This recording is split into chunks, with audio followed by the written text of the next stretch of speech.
Hey everyone, Chell here with Prismatic Powders.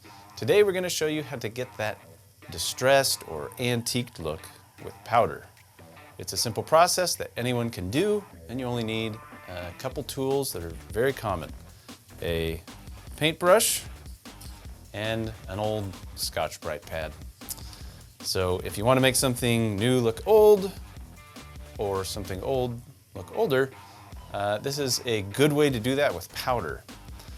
For this project, we took some US military ammo cans that were the traditional green with the yellow stenciled lettering, but we wanted to give them a new, fresh look, or old, fresh look, as it were.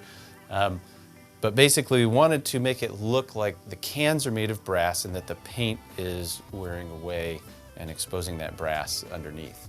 And since the cans do need to be sandblasted first, and they're definitely not made of brass, we're gonna need to base coat it with Gold-tastic.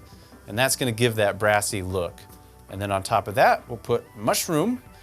And then on top of that, to remove any shininess, we're going to add Casper Clear. So let's go down to the booth to show you the process. But in the meantime, please click those like and subscribe buttons if you find our content helpful, and hit that bell icon to be alerted of each new upload. Here's our ammo can. We've separated the lid from the container. It has been blasted and all the residual media has been blown off. I'm gonna get ready for our first color, which is Gold-tastic.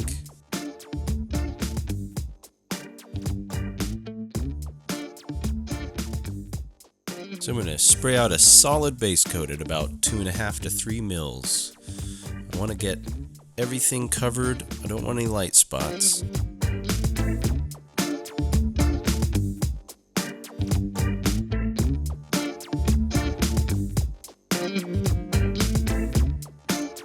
Now that our base coat is on, I'm going to roll it into the oven and let it flash at 400 degrees.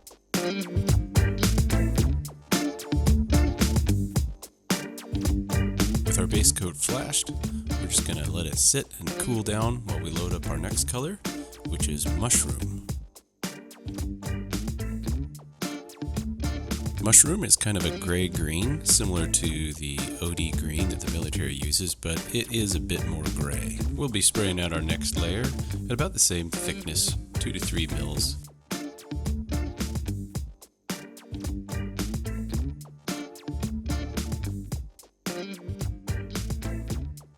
Before we begin with the distressing part, we need to clean the brushes and the Scotch Brite with some compressed air. When I begin the distressing process, I like to start with the edges and the corners first. Edges and corners are typically the areas where an item is going to receive the most wear. So to replicate that authentic look, I'm going to focus on these spots. I'm being pretty methodical about the areas where I choose to remove powder. I'm just looking at areas that would be most likely to show wear if this can had been around for a long time.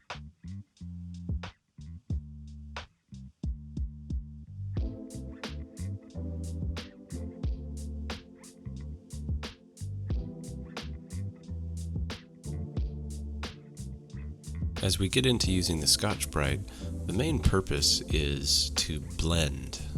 The brush is going to leave some pretty pronounced brush strokes, and that's not really the look that I'm going for. So I use the Scotch Brite and kind of a dabbing motion to blend in those areas.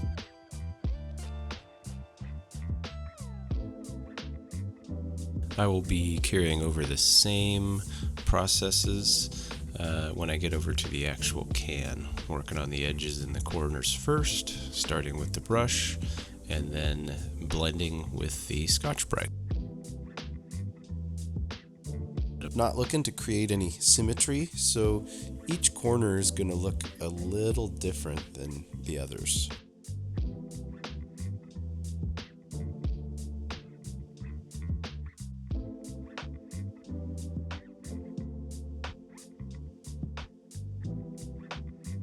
Sometimes less is more when it comes to getting a distressed look.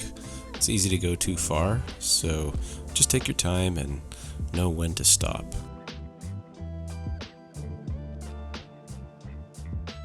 Alright, I'm happy with the distressing portion, so now we just need to flash this next layer.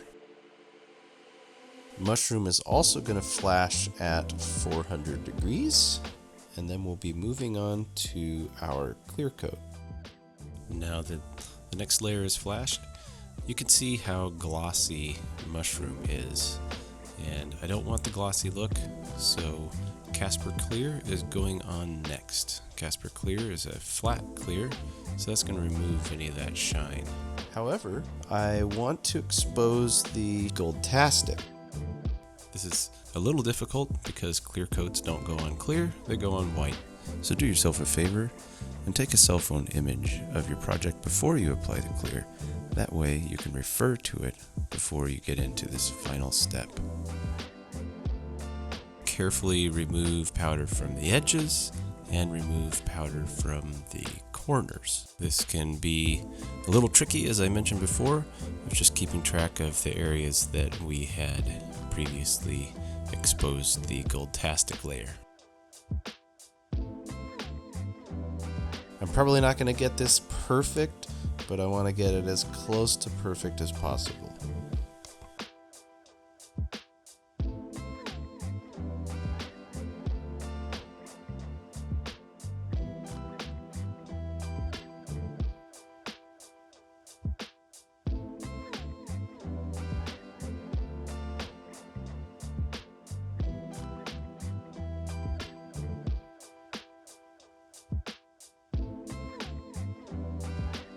We're gonna put it in the oven and just needs to cure for 10 minutes at 400 degrees.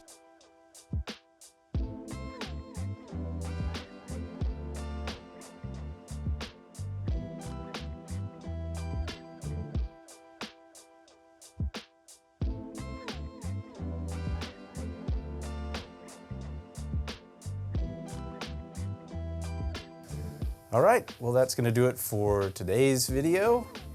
If you are interested in trying some of these techniques, yeah, have at it. We wanna see some of the stuff that you guys pull off. So whatever you're doing, take pictures of those projects, upload them to our gallery at prismaticpowders.com. Thanks for watching, and we'll see you next time.